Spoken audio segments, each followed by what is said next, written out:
Good afternoon guys. അപ്പോൾ എന്തെങ്കിലും ഒരു വ്യത്യാസം തോന്നാറില്ലേ ഗൈസ്? ഞാൻ പിന്നെയും പാറ്റേൺസ് മാറ്റി.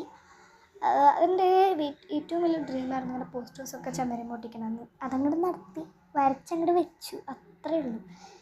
ആരൊന്നും പറഞ്ഞില്ല, ഞാൻ അങ്ങോട്ട് വെച്ചു. അപ്പോൾ എസ്തറ്റിക് ആവട്ടേന്ന് ഗൈസ്. പിന്നെ ഞാൻ ബോറടിച്ചപ്പോൾ ആ ഒരു പൂക്കളം പോലത്തില്ല, അത് ഞാൻ ബോറടിച്ചപ്പോൾ വരച്ചതാണ് കേട്ടോ. അത് വരച്ചപ്പോൾ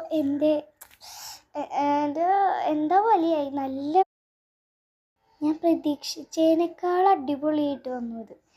അപ്പം എന്തപ്പം ചെയ്യണ്ടേ, എനിക്ക് നോക്കിയിരിക്കാമെന്നാണ് തോന്നണം. അപ്പോൾ ഇതെന്താ വടംവലിയോ ആയോ?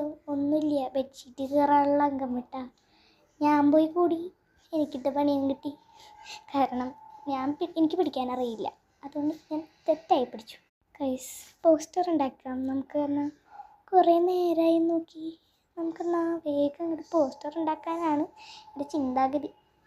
അപ്പോൾ ഗൈസ് നമുക്കെന്നാ പോസ്റ്റർ ഉണ്ടാക്കിയാലോ? എന്നവാ നമുക്ക് ഉണ്ടാക്കാം, കമോൺ.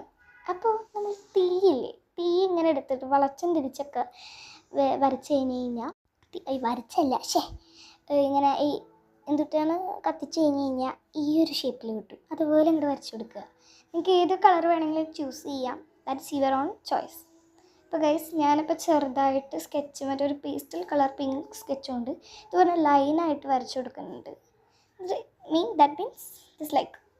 ഇപ്പോൾ ഗൈസ് ഇങ്ങനെ വരച്ചു കൊടുത്തു. ഇനി നമുക്ക് കുറച്ച് തോട്ട്സൊക്കെ എഴുതിയാലോ? അത് ഞാൻ ബ്ലാക്ക് ഔട്ട്ലൈനായിട്ട് അവിടെ കള്ളി വരച്ചു കൊടുത്തു. അപ്പോൾ ഇത്തിരി ജീവൻ വെച്ചു, എന്നിട്ട് തോട്ടം എഴുതി കൊടുത്തു. My dream my life. നല്ല ഭംഗിയുണ്ട് കാണാനായിട്ട്, കുഴപ്പമൊന്നുമില്ല, അടിപൊളി.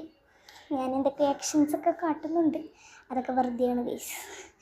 അപ്പോൾ ഇനിയും ചില കുഞ്ഞു ക്രാഫ്റ്റുകൾ വേണമെങ്കിൽ നിങ്ങൾ കമൻറ്റ് ശതമാനം ക്രാഫ്റ്റുകൾ ചെയ്ത് വെച്ചിട്ടുണ്ട്.